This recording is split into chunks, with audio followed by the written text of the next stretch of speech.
रहे हैं। तो वहीं देखने को मिला कि आउटसोर्सिंग कर्मचारियों के लिए आउटसोर्स सेवा निगम का गठन कर दिया गया है, जिसमें उन्हें न्यूनतम वेतन लगभग 16,000 से 20,000 रुपए मिलेगा। ऐसे में उत्तर प्रदेश के शिक्षा मित्र तमाम तरह के सवाल खड़े करते हुए नजर आ रहे हैं, क्योंकि उत्तर प्रदेश के शिक्षा मित्रों का मानदेय महज 10,000 रुपए है और लंबे समय से ये उत्तर प्रदेश के शिक्षा मित्र शासन प्रशासन से, सरकार से इस बात की गुहार लगा रहे थे कि जल्द से जल्द उनकी समस्याओं का हल किया जाए, उनके मानदेय में वृद्धि की जाए। लेकिन आप देख सकते हैं कि आउटसोर्स सेवा निगम का गठन हुआ, आउटसोर्सिंग कर्मचारियों के बीच में खुशियों की लहर दौड़ी, लेकिन उत्तर प्रदेश के शिक्षा मित्र अब भी दर दर भटक रहे हैं। उत्तर प्रदेश के शिक्षा मित्र लगातार शासन प्रशासन से गुहार लगा रहे हैं। उत्तर प्रदेश के ही शिक्षा मित्र लगातार जो है वो कोर्ट में बार बार पहुंच रहे हैं और कोर्ट से भी बार बार तारीखें ही इन शिक्षा मित्रों को मिल रही है। शिक्षा मित्रों के बीच में बेहद ही नाराजगी देखने को मिल रही है, क्योंकि इनका साफ तौर पर यही कहना है कि 10,000 रुपए के मानदेय में जीवन यापन करना काफी ज्यादा मुश्किल होता हुआ चला जा रहा है। लेकिन सरकार इन सारी चीजों को लेकर कोई भी कदम आखिर क्यों नहीं उठा रही है? लंबे समय से योगी सरकार यही कहते हुए चली आ रही है कि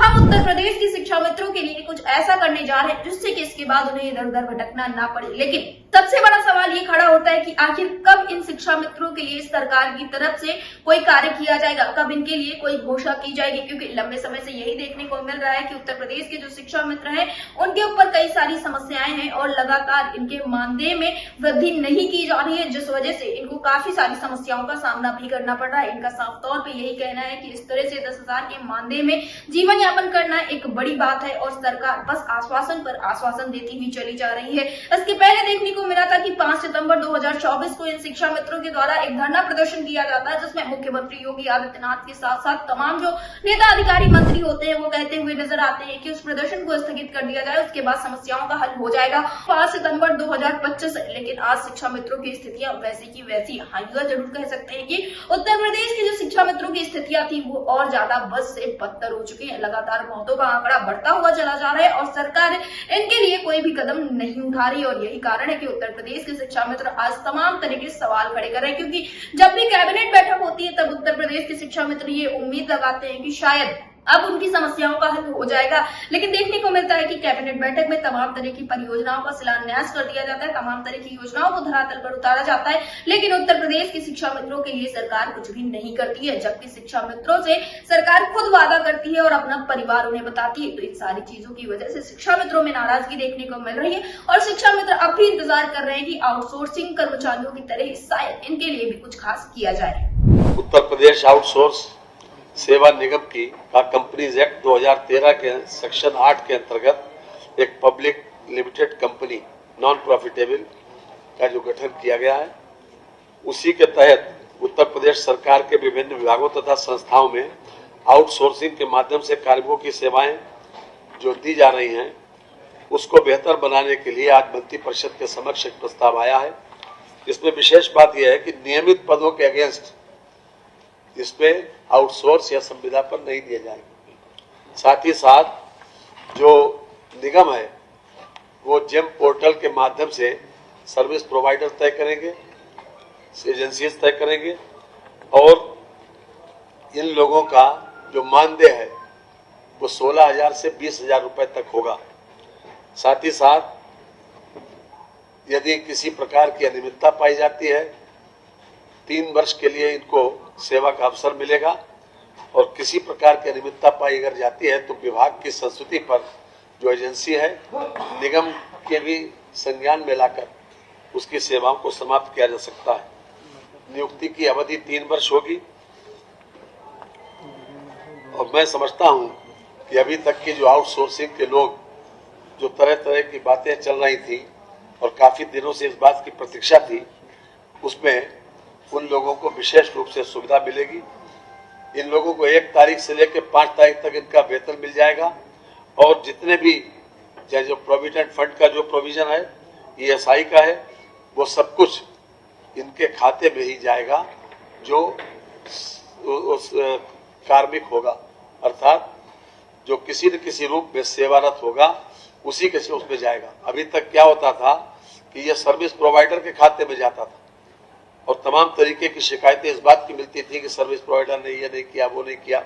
तो उनको तमाम शिकायतों को किसी भी तरीके से न आए और हर तरह से एक पारदर्शी प्रक्रिया के तहत इन लोगों को सेवा का अवसर मिले। और चूंकि अभी तक सरकार तो देती थी पैसा, लेकिन इन लोगों को ये भी शिकायत मिलती थी कि इन लोगों को पूरा पैसा जितना सरकार देती है उतना नहीं मिल पाता।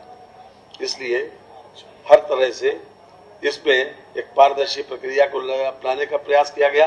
साथ साथ आरक्षण का भी प्राविधान किया गया। इसमें SC, ST, OBC, भूतपूर्व सैनिक, स्वतंत्रता संग्राम सेनानी आश्रित, दिव्यांगजन, महिला आरक्षण का प्राविधान भी इसमें किया गया है।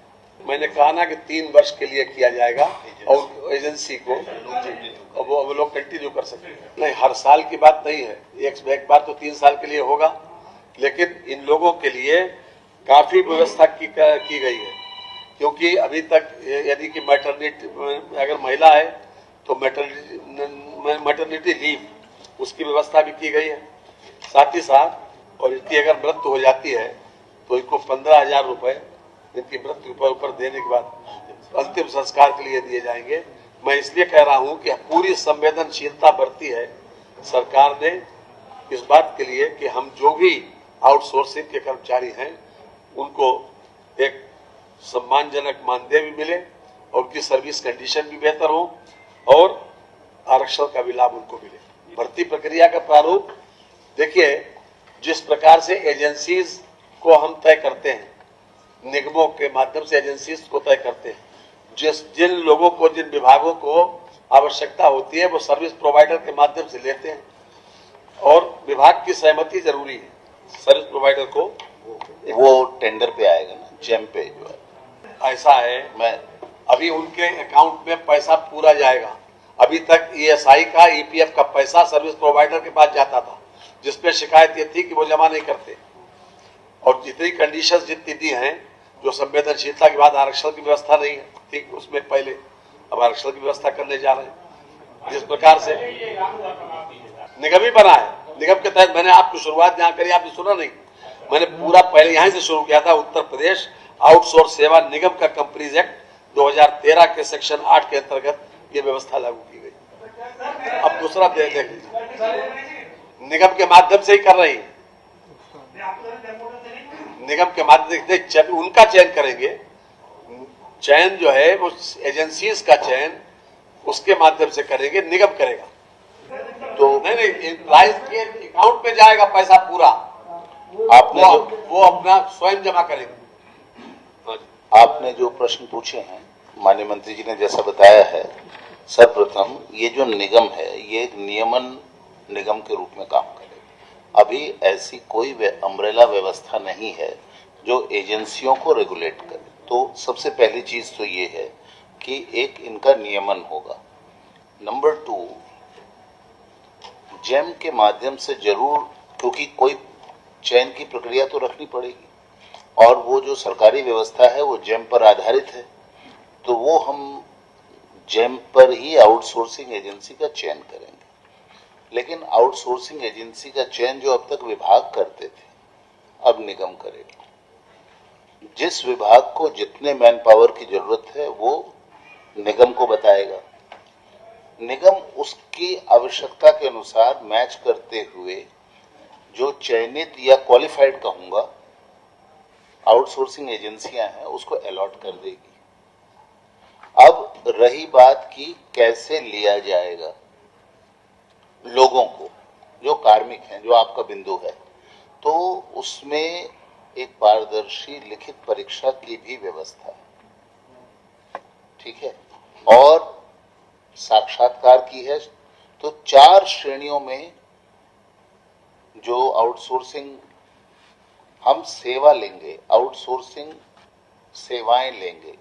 उदाहरण के तौर पर जैसे कि सरकार में ट्रांसलेशन की सेवा हो, तो अगर हमें वहां पर अनुवादकीय सेवाएं लेनी है तो जो ट्रांसलेशन का ज्ञान रखने वाले लोग अप्लाई करेंगे तो हम उनकी सेवाएं लेंगे। नंबर 1, उस सेवा के लिए हम उनको पे करेंगे, तो हमने उनको अलग अलग श्रेणी में डाला है। तो जैसे इसी चीज को बताने के लिए अनुवादकीय सेवाएं जो हैं श्रेणी 2 में आएंगी, उसमें हम अप टू 25,000 रुपए तक देंगे, ठीक है। वो हम तय करेंगे निगम और विभाग के हम कितना देंगे, पर अप टू 25,000 रुपए तक हम देंगे। तो इस प्रकार से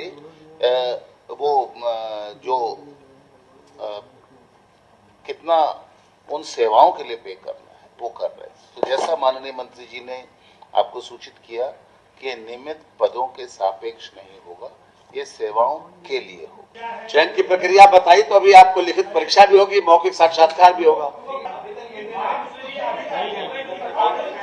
निगम सब कुछ निगम ऐसा है, सुनिए, ये निगम के माध्यम से होगा। आप उसमें आप देखिएगा जो व्यवहार नहीं, जितनी बातें आपके संज्ञान में आई हैं, ऐसा नहीं कि हम लोग उससे अनभिज्ञ हैं। तो उसको पूरा इंतजाम किया गया है उसका कि परीक्षा और मौखिक उसका साक्षात्कार लेने के बाद ही किया जाएगा। अब दूसरे पे आने दीजिए।